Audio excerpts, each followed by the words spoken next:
수연아, 이 모든 게 너의 잘못이야. 왜 우리 집안을 이렇게 망가뜨린 거냐고. 제 잘못이라고요? 어머니, 제게 그럴 자격이 있으세요? 자격이라니. 내가 우리 집에 들어왔을 때부터 모든 게 틀어졌어. 틀어진 건 어머니의 욕심 때문이었죠. 그리고 당신 아들이 숨긴 비밀, 제가 다 알고 있어요. 무슨 소리를 하는 거야? 당신 아들은 처음부터 저를 속였어요. 그리고 당신도 그 사실을 알고 계셨죠? 그런데도 저를 탓하려고요? 그만해. 과거는 묻어두자고 했잖아. 왜 이제 와서 꺼내는 거야? 과거를 묻어두자고요? 내가 잃었던 모든 시간과 희생을 당신들은 그렇게 쉽게 묻어버릴 수 있겠지만 나는 그럴 수 없어요. 이제는 내가 되찾을 차례입니다. 제 이름은 김수연입니다. 나이는 40을 갓 넘겼고 평생을 가족을 위해 헌신하며 살아왔습니다. 세상 모든 어머니가 그렇듯 저도 제 가족을 위해서라면 무엇이든 할 수 있을 거라 믿으며 살아왔습니다. 하지만 돌아보면 가족이라는 이름으로 희생을 강요받고 그 무게에 짓눌려 살았던 제 모습이 떠오릅니다. 어머니는 평생을 희생으로 점철된 삶을 사셨습니다. 아버지가 일찍 돌아가시고 어머니는 3남매를 키우기 위해 야채 장사를 하셨습니다. 어린 저는 학교가 끝나면 어머니 곁에서 잔돈을 세어드리곤 했습니다. 그때마다 어머니는 항상 말씀하셨습니다. 수연아, 내가 잘 돼야 우리 집이 잘 산다. 그 말이 저를 짓눌렀습니다. 어머니의 희망이 제가 되고 싶었던 꿈과는 거리가 멀어도 저는 끝내 어머니를 실망시킬 수 없었습니다. 그렇게 저는 스스로의 꿈을 접고 집안의 기대에 맞춰 살아가기로 했습니다. 대학 졸업 후 좋은 직장을 잡았고 얼마 지나지 않아 어머니가 정해주신 상대와 결혼했습니다. 어머니는 그를 두고 이 사람이라면 내가 평생 편히 살 수 있을 거야. 라고 말씀하셨습니다. 하지만 그 결혼은 시작부터 쉽지 않았습니다. 시댁은 보수적인 집안이었고 며느리에 대한 기대치가 높았습니다. 시어머니는 제가 무엇을 하든 부족하다고 느끼셨습니다. 손주를 빨리 낳으라는 압박은 점점 심해졌습니다. 수연아, 내가 우리 집에 들어온 지 벌써 1년이 넘었는데 아직도 소식이 없니? 죄송합니다, 어머니. 노력하고 있습니다. 노력만 하면 다 돼? 우리 집대를 끊으려고 작정한 거니? 그 말은 제 가슴을 후벼 팠습니다. 시어머니의 기대와 실망이 제게 던지는 무게는 너무 컸습니다. 그러나 제가 가장 괴로웠던 것은 남편의 태도였습니다. 그는 처음엔 저를 위로했지만 시간이 지나면서 그의 얼굴에서도 실망감이 드러났습니다. 저는 병원을 찾았습니다. 검사 결과 임신이 어렵다는 사실을 알게 되었습니다. 절망적인 진단 앞에서 제가 할 수 있는 일은 아무것도 없었습니다. 그런데 병원 복도에서 우연히 들은 남편과 시어머니의 대화는 제 마음을 더 깊은 어둠 속으로 밀어넣었습니다. 어머니, 이혼을 생각해보는 게 어떨까요? 그래, 대가 끊기면 안 되지. 그 말을 들은 순간 저는 세상이 무너지는 것 같았습니다. 그날 이후 저는 매일 밤 잠을 이루지 못했습니다. 결혼이라는 굴레는 사랑보다 더 큰 무게로 저를 짓누르고 있었습니다. 시댁은 저를 완전히 외면했고 남편의 태도는 더 이상 차갑다 못해 잔인하게 느껴졌습니다. 남편은 어느 날 제게 단호히 말했습니다. 우리 각자 길을 가는 게 좋을 것 같아. 뭐라고요? 내가 잘못한 건 아니야. 그냥 우리가 안 맞는 것 같아. 그 말은 너무도 무책임하게 들렸습니다. 저는 그동안 제 모든 것을 바쳤는데 그는 이렇게 쉽게 모든 것을 정리하려 했습니다. 이혼은 생각보다 빨리 진행되었습니다. 저는 법원에서 남편과 마주했고 그는 여전히 차가운 얼굴로 서 있었습니다. 잘 살아. 너도 새로운 시작을 찾아야지. 그의 말을 듣는 순간 저는 더 이상 참을 수 없었습니다. 제가 흘린 눈물과 희생은 어디로 가야 하는 걸까요? 이혼 후 친정으로 돌아온 저는 어머니의 눈길을 피하고 싶었습니다. 어머니는 아무 말씀 없이 제 손을 잡으셨지만 저는 그 손길마저 무거웠습니다. 괜찮다. 너 잘못한 거 없어. 그 말이 위로가 되기는커녕 제 가슴을 더 무겁게 만들었습니다. 그렇게 몇 달이 지나고 저는 작은 가게를 여러 생계를 이어갔습니다. 그러던 어느 날 시어머니가 저를 찾아오셨습니다. 수연아, 내가 우리 집에 들어왔던 날을 아직도 잊지 못한다. 어머니, 이제 와서 왜 이러시는 거예요? 손주를 기다리다 결국 내가 병이 났다. 넌 지금이라도 책임을 져야 하지 않겠니? 그녀의 말은 여전히 저를 비난하고 있었습니다. 저는 더 이상 대꾸하지 않았습니다. 그녀의 방문은 저를 다시 혼란스럽게 만들었습니다. 시어머니가 떠난 후 저는 병원에서 들었던 사실을 떠올렸습니다. 그날 의사는 분명 남편의 상태에 대해 조심스럽게 말했습니다. 사실 남편분은 생식 능력에 문제가 있습니다. 그 말을 들었을 때 저는 슬픔이 뒤섞여 아무 말도 할 수 없었습니다. 이 사실을 시댁에 말한다면 상황은 달라질 수 있을까요? 아니면 그들이 더 큰 비난을 던질까요? 저는 더 이상 그들에게 무언가를 증명하고 싶지 않았습니다. 그로부터 몇 달 후, 저는 시장에서 우연히 남편과 그의 새 여자를 마주쳤습니다. 그들은 행복해 보였지만 저는 그 광경에 미묘한 기분이 들었습니다. 그날 시장에서 남편과 그의 새 여자를 마주친 기억은 제 마음에 상처로 남았습니다. 평범한 하루를 살기 위해 노력했지만 머릿속에서 그 장면이 떠나질 않았습니다. 시간이 지나면서 우연히 아는 지인을 통해 그의 새 여자가 이미 임신 중이라는 사실을 들었습니다. 수연아, 이혼은 잘한 결정이었다고 생각해. 그 사람은 이미 너를 버린 지 오래였어. 친구의 위로에도 제 마음은 쉽게 가라앉지 않았습니다. 며칠 후 저는 결심했습니다. 남편과 직접 이야기를 해야겠다고 생각했습니다. 그를 만나기 위해 연락을 했고 약속 장소에 나갔습니다. 그는 여전히 무심한 표정으로 앉아 있었습니다. 수연아, 뭐가 그렇게 궁금한 거야? 내가 궁금한 건 하나야. 왜 나를 이렇게까지 망가뜨려야 했니? 그냥 우리는 안 맞았던 거야. 내 탓은 아니야. 그의 말은 제가 듣고 싶었던 답이 아니었습니다. 남편이 사실은 생식 능력이 없다는 사실을 본인은 알고 있는지, 지금 만나는 여자의 임신이 진짜 그의 아이가 아닐 수 있다고 이야기할까 잠시 고민하다가 저는 말하지 않고 그 자리를 박차고 일어섰습니다. 그날 이후로 저는 더 이상 그를 기억 속에서 남겨두지 않기로 마음먹었습니다. 남편과의 마지막 만남 이후 저는 시댁과도 완전히 관계를 끊었습니다. 그런데 어느 날 시어머니가 다시 저를 찾아왔습니다. 문을 열자마자 그녀는 울먹이는 목소리로 말을 꺼냈습니다. 수연아, 내가 좀 도와줘야겠다. 우리 집이 망하게 생겼다. 무슨 말씀이신지 모르겠습니다. 내 전 남편이 사업을 망쳤다. 빚더미에 앉아 있다. 내가 우리를 도와줘야지. 그녀의 말은 저를 놀라게 했습니다. 이혼 이후 한 번도 연락하지 않던 시댁이 이제 와서 도움을 청하다니, 그것도 제게 모든 책임을 전가하려는 태도로 말입니다.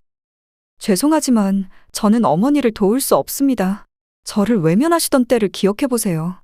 그녀는 끝내 눈물을 흘리며 돌아섰습니다. 하지만 그 순간 저는 어떤 해방감을 느꼈습니다. 시어머니의 방문 이후 저는 더욱 독립적인 삶을 살기로 결심했습니다. 그동안 저는 누군가의 아내, 며느리, 딸로서 살아왔지만 이제는 오직 저를 위한 삶을 살기로 마음먹었습니다. 작은 가게를 운영하며 제가 할 수 있는 일들을 하나씩 해나갔습니다. 가게에 오는 손님들과 이야기를 나누며 그들 속에서 작은 행복을 발견하곤 했습니다. 어느 날 한 손님이 제게 말을 걸었습니다. 사장님, 표정이 밝아지셨어요. 무슨 좋은 일이라도 있나요? 저는 그 말을 듣고 한참을 웃었습니다. 그냥 제 삶을 찾았을 뿐이에요. 그렇게 평온한 날들을 보내던 어느 날, 오랫동안 보지 못했던 시어머니가 가게 문을 열고 들어오셨습니다. 수연아, 잠깐 이야기 좀 할 수 있겠니? 그녀의 목소리는 예전처럼 날카롭지 않았습니다. 오히려 힘없는 울림이 제게 낯설게 다가왔습니다. 우리는 가게 구석에 앉아 차를 마셨습니다. 시어머니는 잔을 내려놓으며 무거운 한숨을 내쉬셨습니다. 너에게 미안하다. 내가 그동안 참 못됐지. 왜 갑자기 그런 말씀을 하세요? 살아보니 알겠더라. 너 같은 며느리를 다시 만날 수 없다는 걸. 내 전 남편은 요즘 애를 낳고도 제대로 책임지지 못한다. 그리고 임신한 아이가 내 아들의 진짜 아이도 아니고 말이다. 그게 다 내 업보 같구나. 그녀의 말을 듣는 순간 저는 오히려 복잡한 감정이 들었습니다. 이제 와서 그런 후회가 무슨 소용이 있을까 싶었지만 그녀의 눈가에 맺힌 눈물을 보니 차마 원망을 쏟아낼 수 없었습니다. 그날 이후 시어머니와 저는 종종 연락을 주고받았습니다. 그녀는 작은 일이라도 도와주려 노력했고 저는 그녀를 향한 분노를 조금씩 내려놓기 시작했습니다. 시어머니와 관계가 회복될 즈음 저는 우연히 그녀의 집에서 오래된 서류를 발견하게 되었습니다. 그것은 제가 결혼 당시 알지 못했던 남편의 재산 내역과 관련된 서류였습니다. 이건 뭐죠, 어머니? 그건 너와 결혼하기 전 내 남편이 숨겼던 재산이야. 나는 그걸 알고도 아무 말 못했었다. 저는 깜짝 놀랐습니다. 이혼할 때 남편이 아무것도 가지지 않았다고 했던 말이 거짓이었다는 사실이 드러난 것입니다. 그는 이혼할 당시 재산을 은닉한 채 모든 것을 제 탓으로 돌렸던 것입니다. 저는 남편이 생식 능력이 없다는 사실을 알았으면서도 그동안 남편에서 더 좋은 밥을 해주어서 건강하게 지내게 했다면 생식 능력을 상실하지 않았겠느냐는 생각에 미안한 마음이 들어 모든 사실을 숨긴 채 그가 가진 모든 걸 포기하고 떠났습니다. 그런데 그가 이런 짓을 했다니요. 저는 더 이상 참을 수 없었습니다. 이제는 그가 숨긴 진실을 밝혀내고 제 권리를 되찾기로 결심했습니다. 재산 문제를 해결하기 위해 변호사를 찾던 중 저는 우연히 대학 시절 친하게 지냈던 친구 윤정을 만나게 되었습니다. 수연아, 너 맞지? 정말 오랜만이다. 윤정은 여전히 밝은 웃음을 띠고 있었습니다. 저는 그녀와 오랜 시간을 잊고 지낸 추억에 대해 이야기하며 그녀에게 제 상황을 털어놓았습니다. 그런 일이 있었구나. 내가 그런 고생을 하고 있는 줄도 모르고 내가 도와줄게. 윤정은 현재 부동산 전문가로 활동하고 있었습니다. 그녀는 남편의 은닉 재산을 찾는 데 도움을 주겠다고 약속했습니다. 윤정과 함께 움직이기 시작한 후 시어머니는 남편이 사업이 망했다고 말했지만 사실이 아니었고 저는 남편이 그동안 은닉해온 재산의 실체를 알게 되었습니다. 그는 자신의 명의가 아닌 다른 사람을 통해 재산을 관리하고 있었습니다. 윤정의 도움 덕분에 저는 재산을 되찾을 단서를 확보할 수 있었습니다. 재산 문제를 해결하려는 과정에서 또 하나의 놀라운 일이 있었습니다. 윤정의 소개로 만난 변호사가 바로 제 첫사랑 민우였습니다. 그는 제가 대학 시절 좋아했던 사람이었지만 서로의 길이 달라 자연스레 멀어졌던 사람이었습니다. 수연아, 정말 내가 맞아? 이렇게 다시 만나다니 참. 민우는 여전히 따뜻한 미소를 지닌 사람이었습니다. 저는 그와 이야기를 나누며 있고 지냈던 설렘을 다시 느꼈습니다. 민우와의 만남은 저에게 새로운 희망이었습니다. 그는 단지 변호사로서의 역할뿐만 아니라 제가 잊고 있던 저 자신을 되찾는 데 큰 도움을 주었습니다. 그의 조언과 지지는 제가 더 강해질 수 있도록 만들어 주었습니다. 남편의 은닉 재산을 되찾고자 하는 노력은 길고 험난했지만 결국 결과를 얻어낼 수 있었습니다. 재산의 일부를 되찾게 되었고 저는 그 돈을 어떻게 사용할지 고민하기 시작했습니다. 그러던 중 민우가 제게 뜻밖의 제안을 했습니다. 수연아, 내가 되찾은 건 단순한 돈이 아니야. 그건 내가 내 삶을 되찾은 증거야. 이걸 내가 정말 원하는 데에 써보는 건 어때? 그의 말에 저는 생각이 깊어졌습니다. 결국 저는 그 돈의 일부를 사용해 어머니가 평생 꿈꿨던 작은 복지시설을 설립하기로 결심했습니다. 이렇게 저는 잃었던 것을 되찾았고 새로운 기회를 만들어 나가기 시작했습니다. 저는 복지시설 설립을 준비하며 바쁜 날들을 보내고 있었습니다. 삶은 조금씩 제자리로 돌아오는 듯 보였지만 예상치 못한 사건이 또 한 번 저를 흔들었습니다. 어느 날 멀리 살던 사촌 동생 미경이 저를 찾아왔습니다. 언니, 큰일 났어요. 제가 언니를 위해서 이런 말까지 하는 게 미안하지만 이건 꼭 알아야 할 것 같아서요. 무슨 일이야? 미경은 남편의 재산 문제를 두고 시댁 쪽 친척들이 제가 되찾은 재산 중 일부가 자신들의 몫이라 주장하며 몰래 법적 조치를 준비하고 있다는 것이었습니다. 저는 차마 믿기지 않았습니다. 시댁 친척들과는 이미 연을 끊은 지 오래였고 그들이 저를 대상으로 음모를 꾸미고 있다니 생각조차 못했습니다. 하지만 미경이 보여준 문서들은 그들의 계획이 실제로 진행 중임을 증명하고 있었습니다. 그동안 쌓아온 평온이 무너질 위기에 놓였다는 생각에 저는 밤새 잠을 이루지 못했습니다. 하지만 저는 이제 과거의 나약한 모습으로 돌아갈 수 없었습니다. 민호와 윤정에게 도움을 요청했고 우리는 철저히 대비하기 시작했습니다. 며칠 뒤 시댁 친척들이 저를 찾아왔습니다. 그들은 부드러운 태도로 다가오더니 제 재산 중 일부를 자신들에게 나눠달라고 요구했습니다. 수연아, 우리가 이렇게까지 말하는 건 다 너를 위해서야. 너 혼자 그 돈을 다 쓰면 뭐 하겠니? 우리 가족이잖아. 가족이요? 저는 웃음이 터져나왔습니다. 가족이라면 왜 제가 어려울 때 외면하셨죠? 이제 와서 무슨 권리로 저한테 이런 말을 하십니까? 그들의 얼굴이 굳어지는 것을 보고 저는 확신했습니다.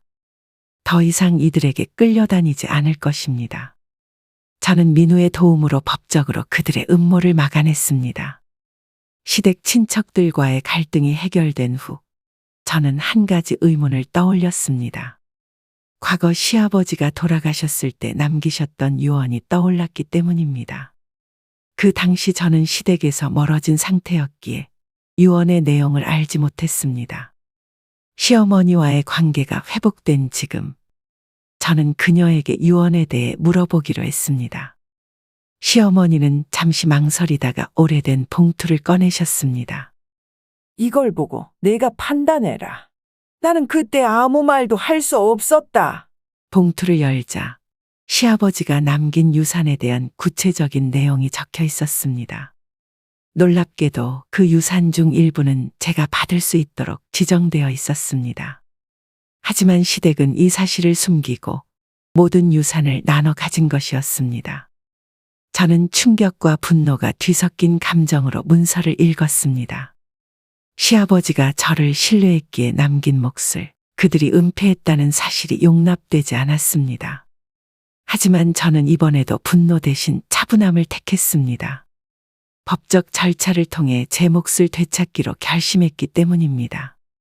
시아버지의 유산을 되찾는 과정은 순탄치 않았습니다. 특히 남편이 그 사실을 알고는 저를 노골적으로 방해하기 시작했습니다. 수연아, 제발 좀 멈춰. 그 돈까지 가져가려고 하는 거야? 내가 가져가는 게 아니야. 시아버지가 나에게 남겨주신 거라고. 그걸 어떻게 믿어? 너 혼자만 그렇게 생각하는 거겠지. 남편은 제가 시댁과의 관계를 다시 깨뜨리고 있다고 주장하며 끊임없이 압박했습니다. 하지만 저는 물러서지 않았습니다. 이제는 그가 무엇을 말하든 흔들리지 않을 자신이 있었습니다. 재산 문제가 마무리될 즈음 저는 남편의 또 다른 배신을 알게 되었습니다. 그는 이미 재산 분쟁이 시작되기 전 자신이 가진 돈 대부분을 지금 같이 살고 있는 여자와 바람을 피우며 함께 해외로 빼돌렸다는 사실이 드러난 것입니다. 그 사실을 알게 된 저는 차가운 웃음이 나왔습니다. 남편의 배신을 확인한 저는 더 이상 그의 행동을 묵과할 수 없었습니다. 저는 민호와 윤정의 도움을 받아 그가 빼돌린 재산을 철저히 추적하기 시작했습니다. 몇 주간의 조사 끝에 우리는 그의 숨겨진 자금을 발견할 수 있었습니다. 민호는 단호하게 말했습니다. 수연아, 이건 내가 잃었던 모든 걸 되찾을 기회야. 더 이상 그에게 휘둘리지 마라. 그의 말에 저는 결심을 굳혔습니다. 더 이상 과거의 상처 속에서 주저앉지 않겠다고 스스로 다짐했습니다. 저는 법적 절차를 통해 남편의 은닉 재산 일부를 또 회수했습니다. 이 과정에서 느낀 점은 단 하나였습니다. 내가 싸우지 않았다면 내 삶은 끝없이 무너졌을 것이라는 사실이었습니다. 모든 갈등과 싸움이 끝난 후 저는 제게 남겨진 새로운 목표를 찾아야 한다고 느꼈습니다. 복지시설이 어느 정도 자리를 잡았을 무렵 뜻밖의 소식이 들려왔습니다. 동생의 딸이 아기를 낳았다는 소식이었습니다. 언니, 조카를 보러 와야지. 너무 예뻐서 언니가 보면 눈물 날 거야. 그 말을 듣고 저는 오랜만에 설레는 마음으로 동생의 집을 찾았습니다. 아기를 처음 안아본 순간 저는 말로 표현할 수 없는 감정에 휩싸였습니다. 아이의 작은 손을 바라보며 저는 희망이라는 단어를 떠올렸습니다. 그동안 저는 너무 많은 것을 잃었다고만 생각했습니다. 하지만 이 작은 생명을 통해 저는 새로운 삶의 의미를 찾을 수 있었습니다. 손주의 탄생은 제 삶에 새로운 빛을 가져다 주었지만 여전히 제 일상에는 고요한 공허함이 남아 있었습니다.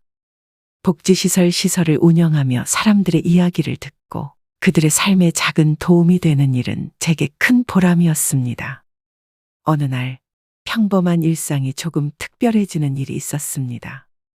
새로운 봉사자들이 시설을 찾아온 날, 낯익은 얼굴이 보였습니다. 그날은 특히 어르신들과 함께하는 프로그램이 있었는데 참가자 중 한 분이 제게 다가오셨습니다. 원장님, 정말 감사합니다. 이런 시설이 있다는 게 얼마나 고마운지 몰라요. 아닙니다, 어머니. 저희가 오히려 도움을 드릴 수 있어 기쁩니다. 그런데 그 어머니 옆에 서 있던 남자가 저를 보고 놀란 표정을 지었습니다. 수연, 너 맞아? 그 목소리에 저는 굳어버렸습니다. 민우? 그는 제 대학 시절의 첫사랑이며 재산 분할에 큰 도움을 준 변호사 민우였습니다. 이렇게 우연히, 그것도 제가 운영하는 복지시설에서 그를 다시 만나다니 믿기 어려운 일이었습니다. 민우는 어머니를 돕기 위해 이곳에 봉사자로 함께 온 것이었습니다. 여기서 일하는 줄 몰랐어. 아니, 운영하고 있다니 대단하다. 이게 우리 어머니 꿈이었거든. 그런데 너는 여전히 효자구나. 짧은 대화였지만 오랜 세월 동안 묵혀뒀던 감정들이 스멀스멀 피어오르는 것을 느꼈습니다. 민우는 그날 이후로 어머니를 도우며 복지시설에 자주 방문하기 시작했습니다. 자연스럽게 우리는 함께 대화를 나눌 기회가 많아졌습니다. 그는 여전히 따뜻했고 사람을 배려할 줄 아는 사람이었습니다. 수연아, 너는 예전에도 멋졌지만 지금은 더 빛나 보여. 민우야, 너도 여전히 따뜻하구나. 어머니를 돕는 모습 보니까 참 보기 좋아. 그는 종종 제가 시설을 운영하며 힘들었던 이야기를 듣고 조언을 해주었습니다. 그는 늘 제 편에 서는 사람이었습니다. 어느 날 민우 어머니가 제게 말을 꺼내셨습니다. 수연 씨, 정말 고맙습니다. 덕분에 제가 요즘 마음이 참 편해요. 아닙니다, 어머니. 봉사자분들이 있어 시설이 잘 운영되고 있어요. 근데 혹시 민우랑 다시 만나는 거 생각해 본 적 있어요? 그 말에 저는 당황했습니다. 하지만 민우 어머니의 말은 농담이 아니었습니다. 민우와 많은 이야기 했어요. 민우가 옛날부터 참 많이 좋아했는데 이번에 다시 잘 될 수도 있지 않겠냐고요. 그 말은 제게 묘한 설렘과 두려움을 안겼습니다. 며칠 뒤 민우는 저를 복지시설 근처 카페로 불렀습니다. 그는 어딘가 결심한 듯 진지한 얼굴이었습니다. 수연아, 사실은 내가 내 첫사랑이었어. 대학 때도 그렇고 지금도 여전히 널 보면 마음이 설렌다. 민우야. 지금 내가 이렇게 말하는 게 늦었을지 모르겠지만 너와 다시 시작하고 싶어. 내가 괜찮다면 말이야. 저는 그의 고백에 망설였습니다. 과거의 상처들이 떠올랐지만 민우의 진심이 느껴졌습니다. 저는 조심스럽게 대답했습니다. 민우야, 나도 너를 좋아했어. 그리고 지금 내가 옆에 있는 게 참 고마워. 민우와의 교제는 평온했고 서로의 일상을 존중하며 사랑을 키워갔습니다. 민호 어머니는 두 사람의 관계를 적극적으로 응원해 주셨습니다. 너희가 잘 돼서 참 다행이다. 민우야, 수연 씨를 위해 더 노력해라. 우리는 함께 결혼식을 준비하며 서로의 가족들과 친해졌습니다. 결혼식은 복지시설에서 간단히 열렸습니다. 동네 어르신들과 복지시설의 직원들 그리고 친구들이 모두 모여 축복해 주었습니다. 수연아, 이제는 우리가 함께 행복한 가정을 만들어 보자. 그래, 민우야. 이번엔 정말 행복하게 살아보자. 결혼 후 우리는 아이를 낳고 행복한 가정을 꾸렸습니다. 복지시설은 여전히 우리가 함께하는 공간이었고 그곳에서 우리는 새로운 인연과 추억을 만들어 갔습니다. 이제 저는 민호와 함께 그리고 아이와 함께 더할 나위 없이 행복한 날들을 보내고 있습니다. 오늘 이야기는 여기까지입니다. 구독과 좋아요는 여러분과 함께 더 따뜻한 이야기를 이어가는 데 큰 힘이 됩니다. 다음 이야기에서도 더 진한 감동과 사랑을 나눠드릴게요. 구독과 좋아요 꼭 눌러주시고 우리 함께 더 많은 이야기를 만들어가요. 감사합니다.